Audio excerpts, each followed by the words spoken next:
Hello friends, let us now learn some important points about the first intestinal atresia. Let us now learn some important points about intestinal atresia. So in the intestinal atresia, the most common site of intestinal atresia is duodenum.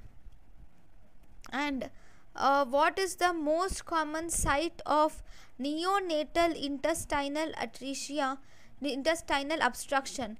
Neonatal intestinal obstruction, the most common site is duodenum. So these are the one-liners. So first we will see some important points about duodenal atresia.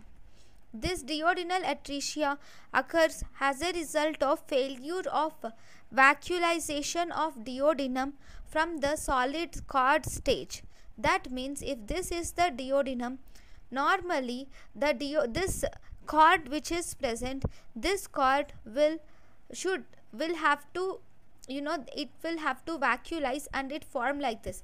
See, during development, all our structures of the body are in the beginning has just like fibrous cords, and in these fibrous cords there is development of vacuolations will occur, and these vacuolations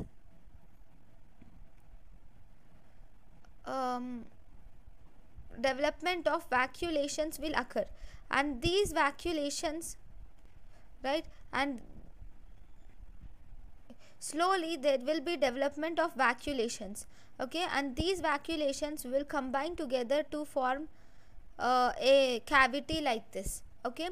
But now if you see, because there is, but if these vacuolations are not formed, then a part of this will not get converted into the hollow structure, so there won't be formation of the tube. So that is the main pathogenesis in duodenal atresia. So we have types of duodenal atresia. In type 1, this is called as duodenal diaphragm or mucosal web, which is called as windstock deformity. In type 1, this is windstock deformity or duodenal web or duodenal diaphragm. That means in this everything is here the problem here is there is a diaphragm is present in the duodenum, thus resulting in its atresia.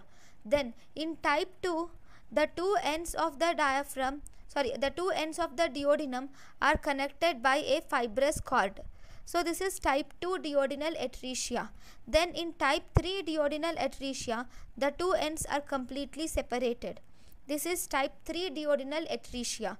Now if you see the conditions which are associated with duodenal atresia, these include prematurity, Down syndrome, polyhydramnios, and annular pancreas, and biliary atresia and malnutrition are associated with duodenal atresia.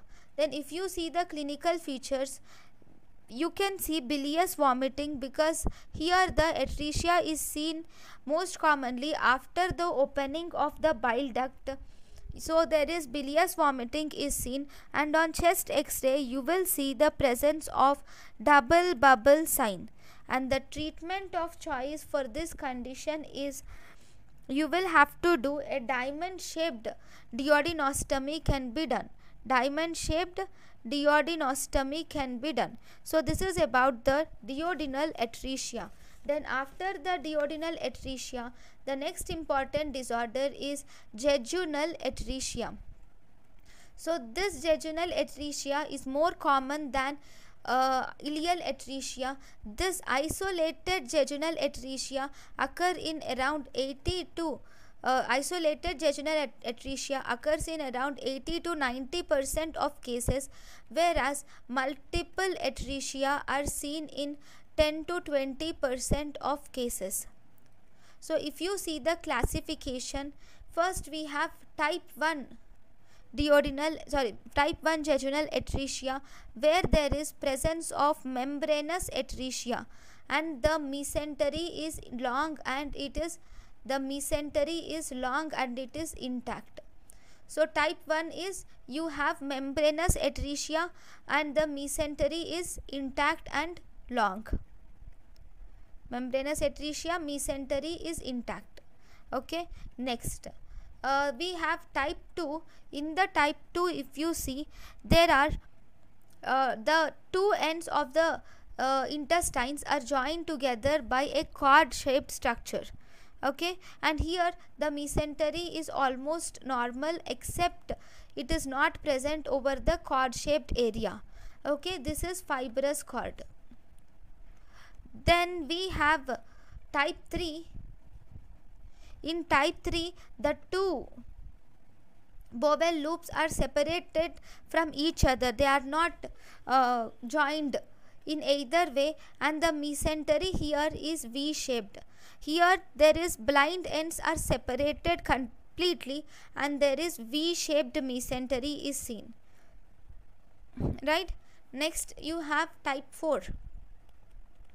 In type 4, you will see something called as apple tree atresia or Christmas tree atresia. That means this is the main bowel loop, and here, sorry, this is 3B, not 4, this is 3B. In 3B, you will see, so it is this loop, both are separated, but this one loop is like it is curved. Okay, and the mesentery, if you see, the mesentery is something like this. The mesentery here looks like Christmas tree, so it is called as Christmas tree or apple peel atresia. This is Christmas tree or apple peel atresia. Then after this we have type 4. In type 4, one is normal, whereas the other there will be multiple atresia will be seen. Actually this is multiple atresia, and as a result here you will see mesentery to be mostly separate, only found completed at one place. Okay, so this is multiple atresia which looks like a string of sausages appearance. This is called as string of sausages appearance. So these are the different types of ileal atresia. Then jejunal atresia. Now if you see the clinical features, always you will see presence of bilious vomiting is seen, and this vomiting is more prominent in proximal obstruction. If you see mostly in distal obstruction, if you see, you will see distension, whereas in proximal obstruction you will see predominantly vomiting. Then almost 60% of jejunal atresia patients cannot pass meconium on the first day.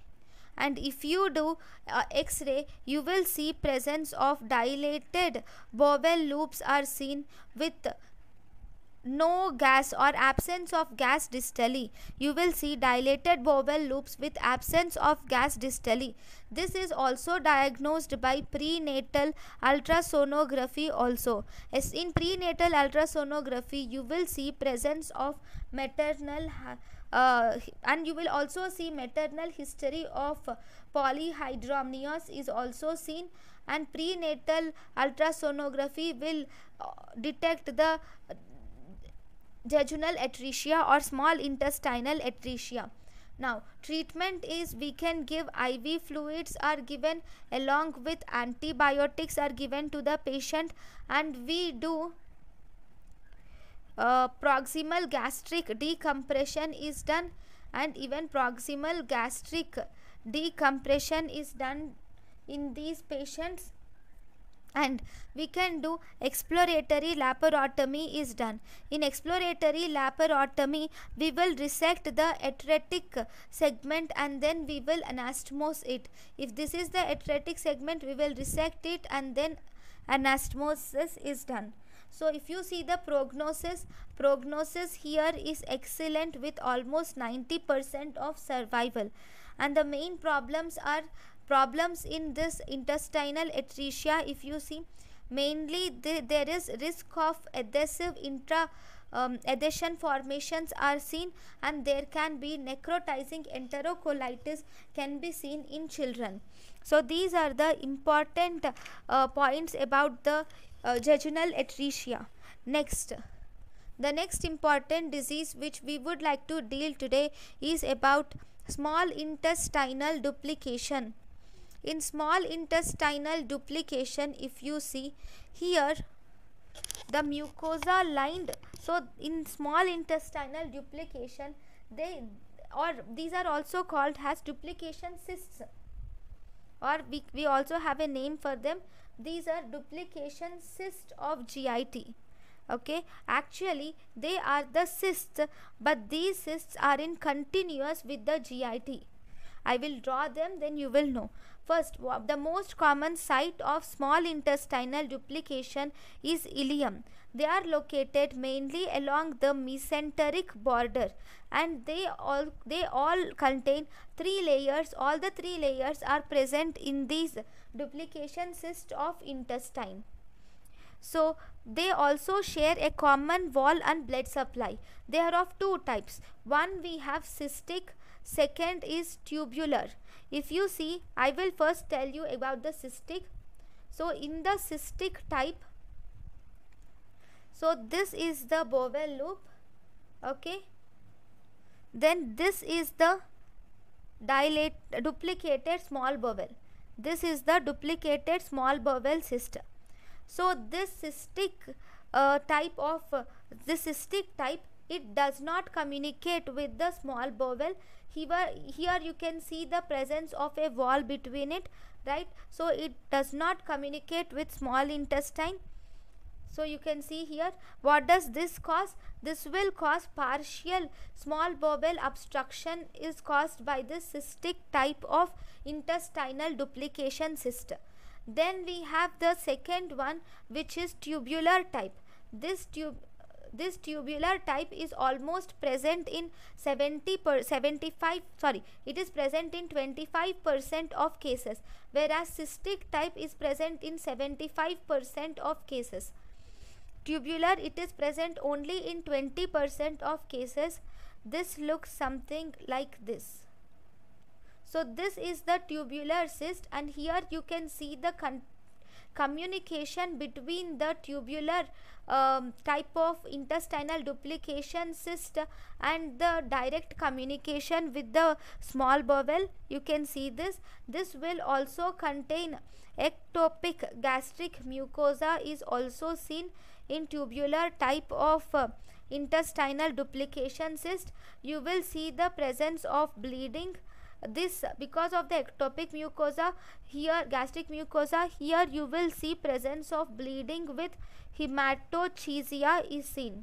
So this is about the small intestinal duplication cyst.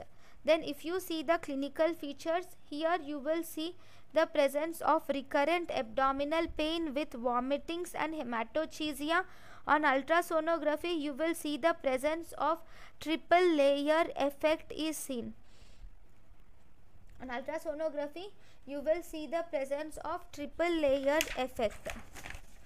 And then we can also use CT plus per-technate scan can also be used.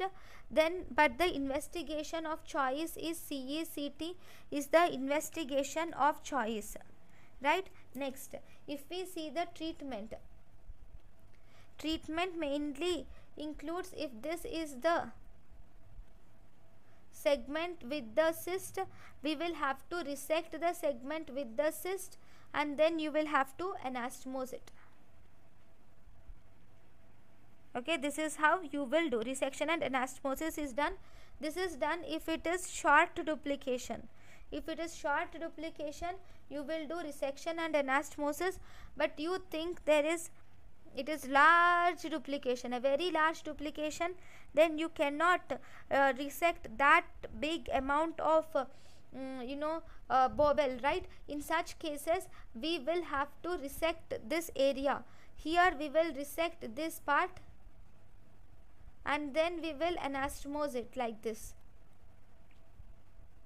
Okay, we will resect it and we will anastomose it. So here, if there is long segment duplication, then you can divide the common wall by stapler, or you can do multiple enterotomy with stripping of mucosa. This is about the small intestinal duplication. Here this is division of common wall by stapler, division of common wall by stapler, and you can even strip the mucosa after doing multiple enterostomy. You can do multiple enterostomy followed by stripping of mucosa. So this is about the small intestinal duplication. Thank you for watching.